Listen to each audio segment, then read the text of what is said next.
যজ্ঞকুণ্ডে আগুন জ্বালিয়ে তিনি তাতে ছুঁড়ে দিলেন মন্ত্রপড়া এক মুঠো ধুনো। মুহূর্তেই ঝুপ করে আগুনটা উঁচু হয়ে জ্বলে উঠল। তারপরে সাধু বাবা চোখ বন্ধ করলেন আর গভীর গলায় মন্ত্রোচ্চারণ করতে শুরু করলেন। ওং ঝুম ঝাম ঝাঁপ ঝাল, আগুনে দে ভূতের চাল। ওম ভূতেশ্বর ঝুট ঝামেলা, আগুনে দাও ভূতের মেলা।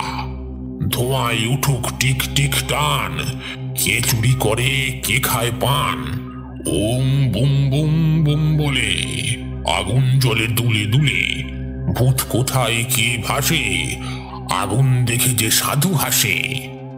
ওম ভূত ওম প্রেত ওম ধিং ধিং, আসো দেখি কারা করে তিরিং বিরিং। ঝুমঝাম পা টিং টিং চাবি, খুলে যা দরজা না হলে ভাঙবি।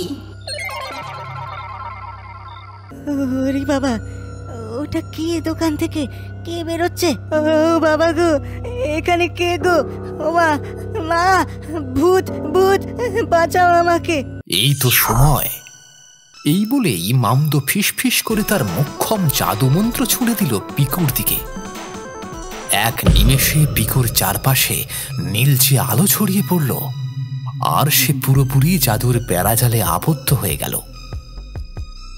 পিকু কিছু বুঝে ওঠার আগেই মামদো তাকে দুহাতে কাঁধে ফেলে নিল।